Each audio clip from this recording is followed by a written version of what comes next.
करण वीतराग विख्यान रमोता ही जाते भये अरहंतादिमः जो विद्यादि सागर सुधी जो विद्यादि सागर सुधी गुरु हैं हितैषी शुद्धात्म में निरत नित्य हितोपदेशी वे पाप ग्रीष्म ऋतु में जल हैं सयाने पूजूं उन्हें सतत केवल ज्ञान पाने पूजूं उन्हें सतत केवल ज्ञान पाने। बोले भगवान महावीर स्वामी की, आचार्य कुंद कुंद स्वामी की, आचार्य गुरुवर विद्यासागर मुनि महाराज की, बोलिए परम पूज्य रमा सागर जी महाराज की। हम सभी लोग पिछले दिनों से लगातार एक ही बात पर विचार कर रहे हैं कि जीवन को अच्छा बनाने के लिए समीचीन दृष्टि कैसे हम प्राप्त करें, क्योंकि एक बार जब हमारा जीवन दृष्टि संपन्न हो जाता है तो हमें संसार शरीर और भोगों की वास्तविकता का श्रद्धान होता है और हम संसार शरीर और भोगों की वास्तविकता को जानकर उसके बीच कैसे अपने जीवन को बेहतर बनाना है इस बारे में कुछ प्रयास कर पाते हैं। विश्वास सहसा नहीं होता, संदेह तो सहसा हो जाता है। विश्वास अर्जित करने में कई जीवन लग जाते हैं। किसी के प्रति अविश्वास तो क्षण भर में हो जाता है। हम सब अनादिकाल से अविश्वास के ही अभ्यासी हैं।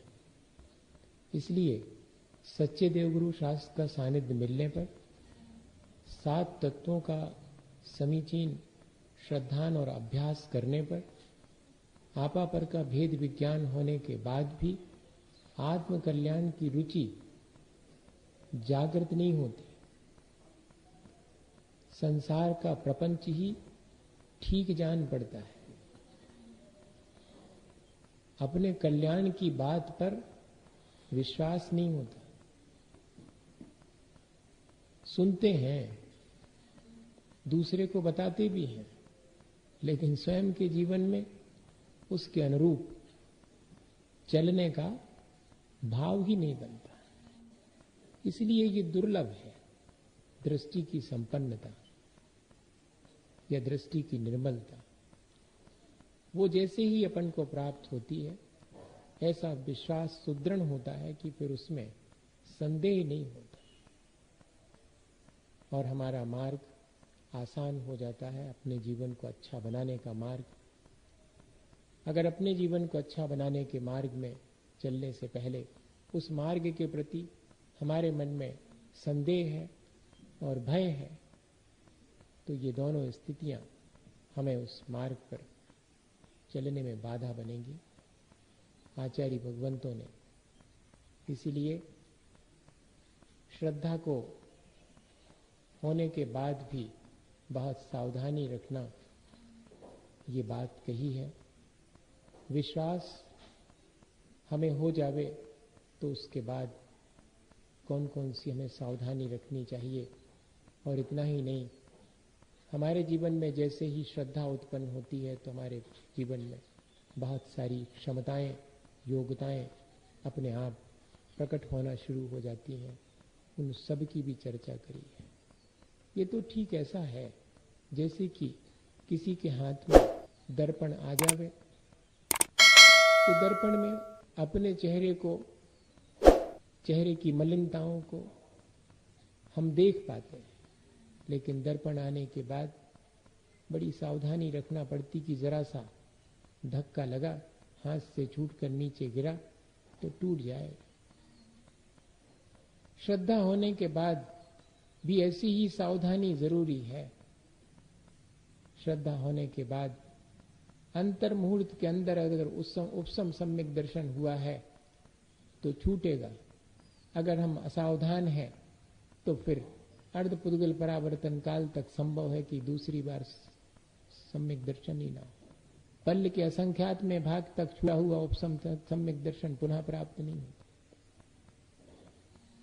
और यदि हम सावधान हैं तो उसे फिर क्षयोपसम सम्यक दर्शन में परिवर्तित कर लें तो 66 सागर तक वह रहा आ सकता है, और क्षायक हो जावे तब तो फिर अनंत काल तक बना रह सकता है। पर संभावना अधिक इस बात की है कि एक बार दृष्टि की निर्मलता प्राप्त होने पर उसका हाथ से छूट जाना बहुत ही आसान है। और इतना ही नहीं, हाथ में बना भी रहे दर्पण पर सावधानी ना होवे तो उस पे धूल जमना शुरू होती, तब भी अपना स्वरूप, अपना चेहरा ठीक नहीं दिखाई पड़ता। तो दृष्टि की निर्मलता हो जाने के बाद भी उसमें दोष लगते रहते हैं, शंका, कांक्षा इत्यादि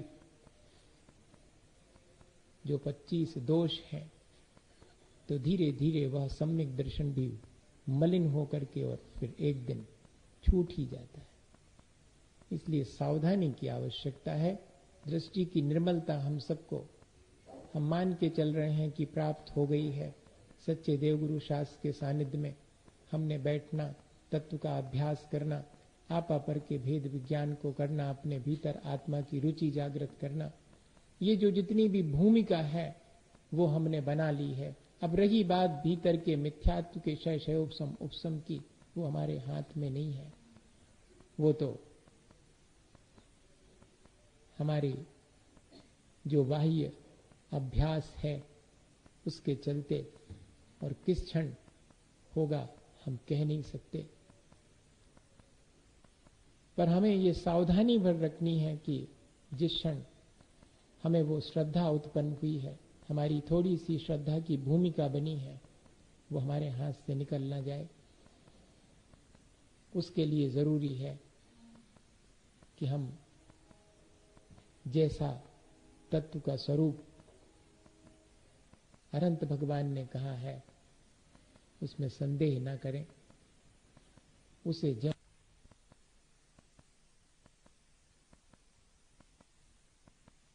उत्पन्न हो, उद्घाटित हो, इदमेवे दृश्यमेव तत्वम नान्यन्य चान्यथा इत्यकंपाय सांभोवत सन्मार्गे अशंसया रुचि। आचार्य समंत भद्र स्वामी के चरणों में बैठने पर वे हमें बताते हैं कि कैसा भाव हमारी दृष्टि निर्मल होने पर होना चाहिए, या होता ही है। इदमेव ईदृशम एव तत्वम, जैसे और जितने तत्व भगवान जिनेन्द्र ने कहे हैं सो वैसे और उतने ही हैं। ना अन्यत न चान्यथा, इनके अलावा कोई और तत्व नहीं है। न जैसा स्वरूप इनका कहा उससे विपरीत कोई स्वरूप इनका है। न चान्यत न चान्यथा इत अकंपाए सांबोवत, तलवार पर चढ़ाई गई धार के समान ऐसी अकंप जो श्रद्धा है, उस श्रद्धा को अब कोई सहसा तोड़ नहीं सकता। इसलिए श्रद्धा को सुदृढ़ बनाने के लिए पहला कदम कि हमारी दृष्टि में ये निशंकित भाव आवे, जैसा स्वरूप तत्व का और जैसी प्ररूपणा तत्व की अनंत भगवान ने, जिनेन्द्र भगवान ने की है, उससे अन्यथा नहीं है, वैसी ही है, ऐसा श्रद्धान। भैया हो सकता है कि सात तत्व का ज्ञान में होवे, अल्पशयोपशम के चलते ज्यादा बारीक बात समझ में ना आती होवे, तब भी इतना ही हो जावे कि जैसा स्वरूप कहा है वैसा ही है, और स्वरूप क्या कहा है सो मैं अल्पज्ञ हूं, नहीं जानता कि क्या कहा है, लेकिन जैसा कहा है वैसा ही स्वरूप है, ऐसा भी श्रद्धान हो जावे तो सम्यक दर्शन की भूमिका बन जाए। ऐसा न समझना कि जो बहुत पढ़ा लिखा है उसी को ये दृष्टि की निर्मलता प्राप्त होगी। भैया अंगूठा छाप खो भी हो सकती है, ये ध्यान रखना। क्योंकि अंतरंग में जो भाव भासना है वो किसी ज्ञान की मोहताज नहीं है, वो आत्मज्ञान की मोहताज है, अक्षर ज्ञान की मोहताज नहीं। अक्षर ज्ञान अनिवार्य नहीं है, वो तो आत्मज्ञान के लिए मात्र निमित्त है अक्षर ज्ञान। सो आत्मज्ञान जिसको भाव भासना हो गई, घट शब्द सुनते ही घट का आकार, घट का स्वरूप और कहां रखा हुआ है यह सब ज्ञात हो जाता है। ऐसे ही जीव कहते ही उस जीव तत्व का स्वरूप और मेरी अपनी निज आत्मा का यह स्वरूप है, ऐसा जो श्रद्धान मन के भीतर उत्पन्न होता है, वही है दृष्टि की निर्मलता की भूमिका। तो आचार्य भगवंतों ने जो स्वरूप तत्व का कहा ठीक वैसा ही है, ऐसी श्रद्धा, उसमें कहीं कोई संदेह नहीं है। शंका और संदेह में थोड़ा फर्क है। शंका के मायने हैं क्वेश्चन और संदेह के मायने हैं डाउट। मैं अज्ञानी हूं, मेरा शयोपशम कमती है, मुझे इस बारे में जिज्ञासा है, जानना चाहता हूं, थोड़ी शंका है, लेकिन संदेह नहीं है। जैसा स्वरूप कहा है वैसा ही है। मैं अज्ञानी हूं इसलिए समझ नहीं पा रहा, इसलिए आपसे पूछ रहा हूं, जिज्ञासा है मेरे भीतर। ये इसमें जिज्ञासा में कोई हर्ज नहीं है। अपन रोज शंका का समाधान करते कि भगवान ये कैसा है, इसका स्वरूप कैसा है, मैं अज्ञानी हूं, मुझे नहीं मालूम, बताएं। लेकिन जैसा स्वरूप है वैसा ही है, उसमें मुझे कोई संदेह नहीं है, ये दृढ़ता है। और जब कोई ऐसे संदेह से मुक्त हो जाता है तब वह निर्भय भी होता है। जो चत्तारी विपाए छिंददिते कम्म मोह बाध करे, सो निसंको चेदा सम्मा दिट्ठी मुने दब्बो। अब बैठते हैं आचार्य कुंद कुंद स्वामी के चरणों में, तो वो कहते कि वह जो निशंक अवस्था है, वह जो निर्भय अवस्था है, सो बहुत ऊंची अवस्था में प्राप्त होगी। अभी तो सिर्फ हम उसकी भूमिका ही बना रहे हैं, उसकी प्राप्ति तो कहां जाके होगी। जो चत्तारी भी पाए छिंददीते कम्म मोह बाध करे, कर्म के बंध की जो चार पाए हैं, चार कारण हैं, मिथ्यात्व, अविरति, कषाय और योग, इन चार पायों को जो नष्ट कर देता है, अर्थात 11वें 12वें गुण स्थान में जो पहुंच गया है, जिसके समस्त मोहनी कर्म का भी अभाव हो गया है, उस अवस्था में जाकर के वास्तव में निर्भय और निशंकित अवस्था प्राप्त होती। सो हमारा लक्ष्य तो वही है, लेकिन अभी हम कम से कम जो स्वरूप कहा है भगवान जिनेंद्र के द्वारा, उसके प्रति तो निशंकित हो जाएं। और जो संसार में इहलोक परलोक, आकस्मिक वेदना, अत्राण, अगुप्ति और मरण के भय हैं, इन भयों से मुक्त हो जावे। इतना अभ्यास तो हम अभी भी कर सकते हैं। सो जिसे निशंकित पना प्राप्त हो जाता है वो सब सम्यक दृष्टि हो, ऐसा नहीं समझना। जो सम्यक दृष्टि है उसको निशंकित पना प्राप्त हो जाता है, ये ध्यान रखना। उसके भीतर ये अपने आप निशंकित और निर्भयता आना शुरू हो जाती है। ऐसी निशंकपना और निर्भयता हमारे भीतर भी उद्घाटित हो। हम अपने भीतर झांक करके देखें कि जैसे जैसे हमें दृष्टि की निर्मलता प्राप्त होगी, वैसे वैसे हमारा संदेह, सारे डाउट्स क्लियर होते चले जाएंगे और हमारे मन में सच्चे मार्ग के प्रति श्रद्धा अत्यंत निर्मल होती चली जाएगी। ये अपने को स्वयं अभ्यास करना। भैया जी कसौटी दूसरे को कसबे नहीं दई, नहीं तो दूसरे को कस के देखो कि इनको कितना संदेह है और इनको कितनी शंका है और इनको कितना भय है, अब इनको थोड़ू भाव सर में दर्शन सुझे दूसरे के लिए नहीं दी। यहां दूसरे का काम ही नहीं है पर का, यहां तो 100 का काम है। सो शुरुआत वहीं से करना पड़ेगी। सारा संसार पर से शुरू करता है और मोक्ष मार्ग 100 से शुरू होता जाता है पर तक। ऐसा कह दिया मैंने, सो इसमें भी आप भ्रम में नहीं पड़ जाना। पर तक जाने का मतलब है कि पर को भी 100 के समान नहीं मानता, पर को पर मानता है और 100 को 100 मानता है। ऐसी दृष्टि संपन्न होता उसको प्राप्त हो जाती। सो पर को पर मानने वाला पर में राग द्वेष नहीं करता, ये भी दृष्टि की निर्मलता आने पर होता है। अपन तो अबे पर को 100 मान लेते हैं और फिर बाद में राग द्वेष भी करते हैं। अबे दृष्टि में निर्मलता उतनी आई नहीं है, अभ्यास करना पड़े। अब ऐसी स्थिति में हम विचार करें कि हमारे भीतर वह निर्भयता और निश्शंकपना कैसे आवे।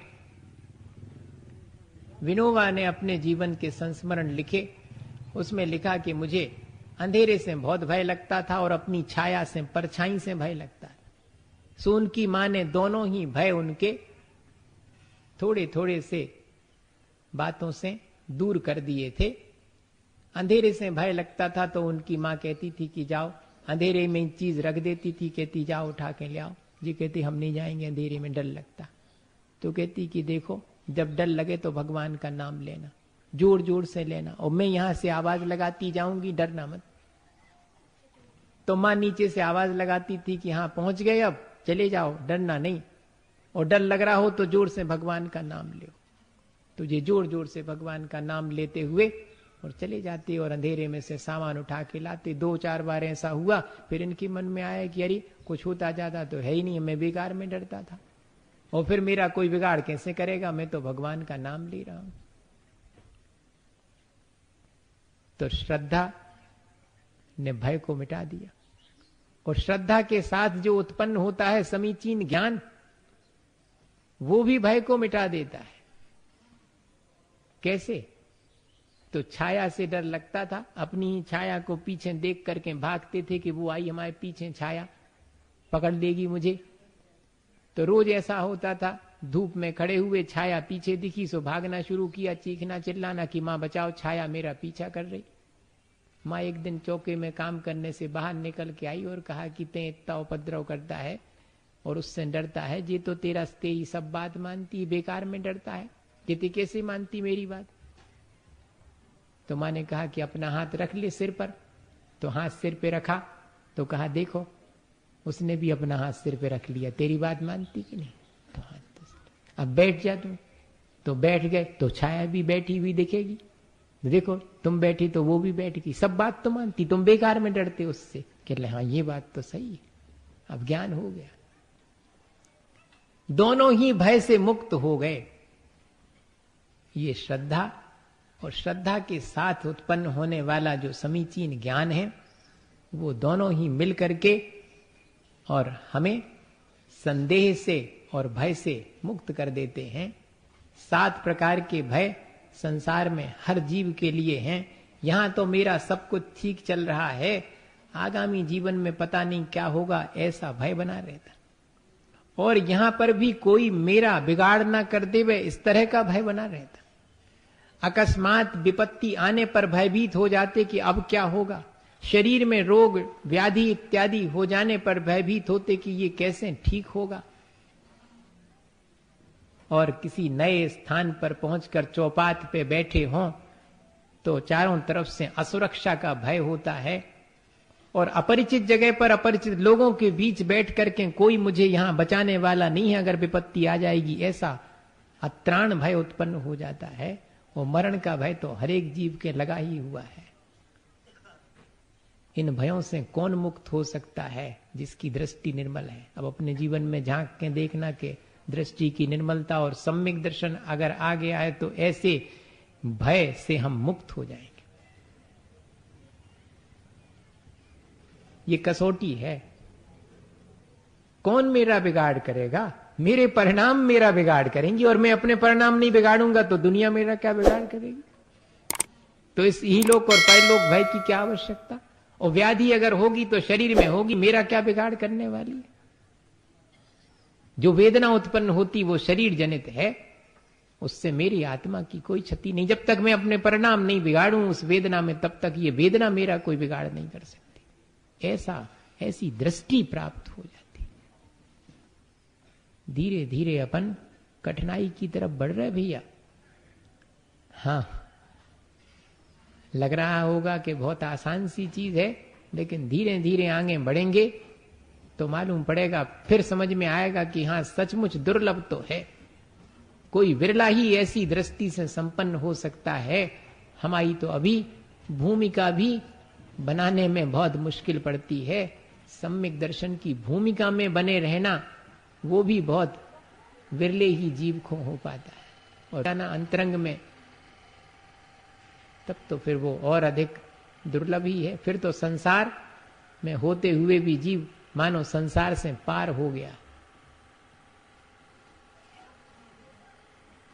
चिंता से कैसे मुक्त हो जाते, संदेह से कैसे मुक्त हो जाते, इसका एक उदाहरण देख लें तो समझ में आएगा कि हाँ सचमुच अगर एक बार ऐसी श्रद्धा और विश्वास उत्पन्न हो जावे तो फिर कोई संदेह भी नहीं रहता। भय से तो मुक्त होने का अपन ने जान ही लिया।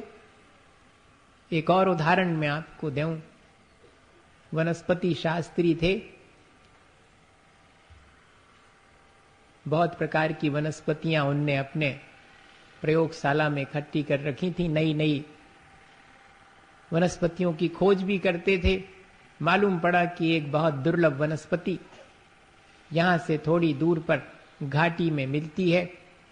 सो जाकर के उसे देख भी आए।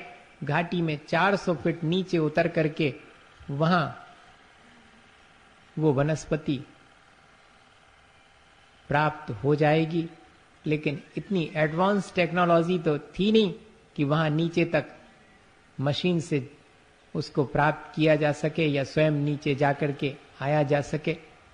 बड़े विचार में पड़े कि क्या उपाय है उस वनस्पति को प्राप्त। अपने 7-8 बरस के बेटे को कहा कि 400 फीट नीचे से घाटी में से वो वनस्पति बहुत दुर्लभ है, उसे लाना है, तुम मेरी मदद करोगे। उसने कहा इसमें क्या, आप मेरे कमर में रस्सी बांधकर मुझे नीचे भेज देना, मैं तोड़ लूंगा, आप ऊपर खींच लेना।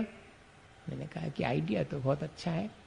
पहुंचे, बेटे के कमर में रस्सी बांधी, धीरे धीरे नीचे उतारा उसको। उसने जो है वनस्पति जो कही थी, जैसा लक्षण बताया था, सो देख करके वो प्राप्त की और कहा कि अब मिल गई, खींच लो ऊपर। अब ये धीरे धीरे उसको खींच रहे हैं ऊपर।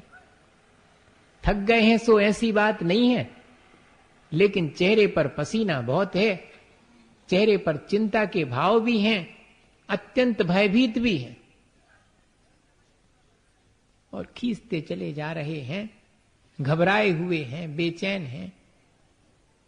और बेटा ऊपर आ जाता है, वनस्पति हाथ में लिए है, चेहरे पर अत्यंत प्रसन्नता और निश्चिंतता है।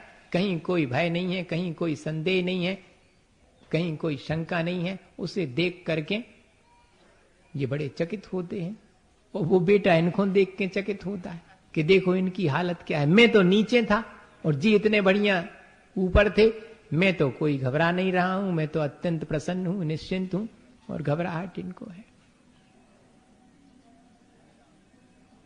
तो बेटा पूछे उससे पहले पिता ने ही कहा कि बेटे तुम इतनी नीचे गहराई में थे, रस्सी तुम्हारे कमर से बंधी थी, किसी भी क्षण और छूट सकती थी, टूट सकती थी, पर तुम्हें कोई घबराहट, चिंता, भय नहीं हुआ। उसने कहा कि इसमें चिंता की और भय की तो कोई बात ही नहीं थी, क्योंकि मुझे इस बात का विश्वास था कि रस्सी आपके हाथ में है और आप मेरे पिता हैं। भैया ये तो उदाहरण है। अपने हापन ने अपने जीवन की डोर किसी के हाथ में दी, और दी है अगर तो वैसी श्रद्धा अपने जीवन में आई वैसा विश्वास अपने जीवन में आया, कदम कदम पर संदेह पैदा हो जाता। सच्चे मार्ग पर चलने में, बुरे मार्ग पर तो हम चले चले जाते हैं, किसी से नहीं पूछते कि इसमें पहुंच करके कुछ गड़बड़ी तो नहीं होगी। और अच्छे मार्ग पर कोई हमें चलने के लिए प्रेरणा देता है तो हमें संदेह हो जाता कि फिर क्या पता पहुंचेंगे कि नहीं पहुंचेंगे, है सही कि नहीं है सही। एक बार सच्चे देवगुरु शास्त्र पर अगर अपन ने विश्वास किया है तो अपने भीतर ये क्वालिटी अपने आप आनी चाहिए कि अब उनकी कही बात में कभी मुझे संदेह नहीं होगा, मेरा विश्वास कभी छूटेगा नहीं। कितनी भी विपत्ति आ जावे लेकिन मैं संदेह नहीं करूंगा, शंका नहीं करूंगा। जनरली लोगों को लगता है कि जब तक संदेह नहीं करेंगे तो श्रद्धा कैसे होगी। तो करो भाई संदेह। किस पर संदेह? अपने मन में उठने वाले संदेह पर संदेह करो कि ये संदेह ठीक है कि नहीं है, ये शंका मेरी ठीक है कि नहीं। तब फिर जरूर अंतरंग में श्रद्धा उत्पन्न हुए बिना नहीं रहेगी। हम ऐसी जो श्रद्धा है, जो निशंकित अंग से समन्वित है, उसको प्राप्त करें और सावधानी पूर्वक उसको प्राप्त करें। समय आने भी अपन रखें। एक और छोटी सी घटना कह करके 2 मिनट में, और आज अपनी बात यहीं पर अपन रोकते हैं, फिर आगे बढ़ेंगे धीरे धीरे करके। मैं ये कहना चाह रहा हूं कि विश्वास बहुत मुश्किल से होता है, संदेह और अविश्वास बहुत जल्दी हो जाता है। इसलिए विश्वास उत्पन्न होने के बाद, श्रद्धा उत्पन्न होने के बाद ऐसे लोगों से बचना जिनकी संगति में अविश्वास होता है, क्योंकि वातावरण तो वैसा ही है। कोई व्यक्ति के प्रति अपने मन में विश्वास जमे, ओके पहले ही 4 जने मिलके कहें कि अच्छा उन पे तो विश्वास नहीं करो, हम उनके लक्षण जानते हैं। दूसरे के बारे में श्रद्धा और विश्वास उत्पन्न होने से पहले ही उस पर अविश्वास करने का मन हो जाता है। ऐसे ही मोक्ष मार्ग में है कि विश्वास जमता जमता है और हमारा विश्वास होने से पहले ही और संदेह में पड़ करके नष्ट होने लगता है। इसलिए ये सावधानी अवश्य रखना। उसके लिए ये उदाहरण सुनाता हूं। सच्चिदानंद वात्स्यायन अज्ञे, उनके जीवन की घटना है। पढ़ता रहता हूं सब तरह की चीज। अपन को तो जो सारभूत बात है वो ग्रहण करनी है। इससे मतलब नहीं है कि किसकी है कैसी है।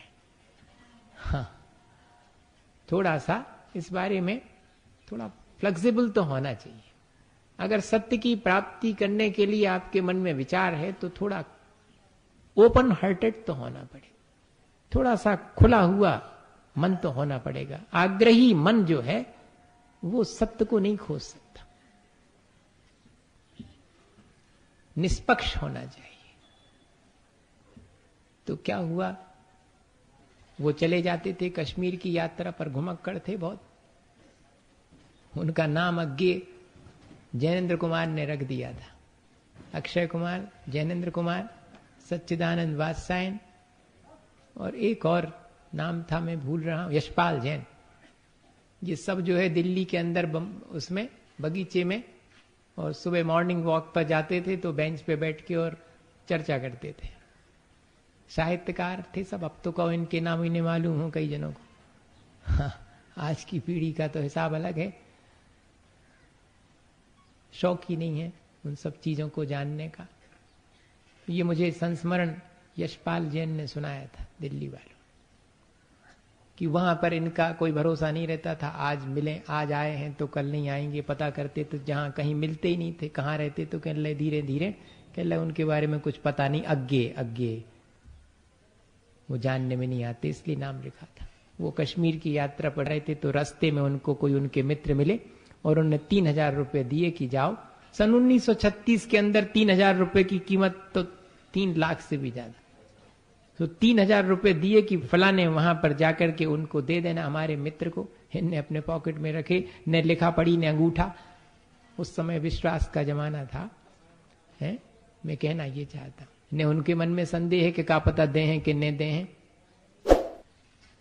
और चले गए तो बस में बैठे थे, उतने में ही जो है चालू होने वाली थी बस, और एक 11 साल का बेटा नीचे खिड़की के पास खड़ा उनको आवाज दे के कहता कि वो जो 3000 मेरे मालिक ने दिए लौटा दो, वहां नहीं देना। शून्य निकाले पॉकेट में से उसके हाथ में धर दिए, वो चला गया। जो इनके साथ में मित्र थे कि गए भी 3000, ने पूछी ने नाम ने गांव के कौन किया है, कौन कौन देने हैं, वो दे दे। ऐसा होता है क्या? तो उन्होंने जो बात कही वो महत्वपूर्ण है, उतनी बात अपन को समझनी थी और कुछ नहीं। अज्ञेय जी ने क्या कहा कि ठीक है, अगर वे 3000 रुपए चले भी जाएंगे तो पाई पाई जोड़ करके जैसे बनेगा वैसे चुकता कर दूंगा, लेकिन एक बार किसी पर अविश्वास करना सीख लूंगा तो जिंदगी में कभी किसी पर विश्वास नहीं कर पाऊं। और अपन तो पहले नंबर अविश्वास करते। विश्वास तो बहुत मुश्किल से जमता है भैया। विश्वास ऐसा होना चाहिए जिसके बाद फिर कोई शंका ना हो, मन में कोई संदेह उत्पन्न ना हो। कम से कम और संसार में अविश्वास हो वैसो हमें उसके बारे में कुछ नहीं कहना, लेकिन मोक्ष मार्ग में जो अनंत भगवान ने, जो वीतराग सर्वज्ञ और हितोपदेशी भगवान ने तत्व का स्वरूप कहा है, सो जैसा कहा है वैसा ही है। कम से कम इसमें कोई संदेह अपने लिए उत्पन्न ना हो। इतना भी अगर अपने जीवन में अभ्यास कर लेवें तो अपना जीवन सार्थक हो सकता है, अच्छा बन सकता है। इसी भावना के साथ बोले आचार्य गुरु और विद्यासागर मुनि महाराज की।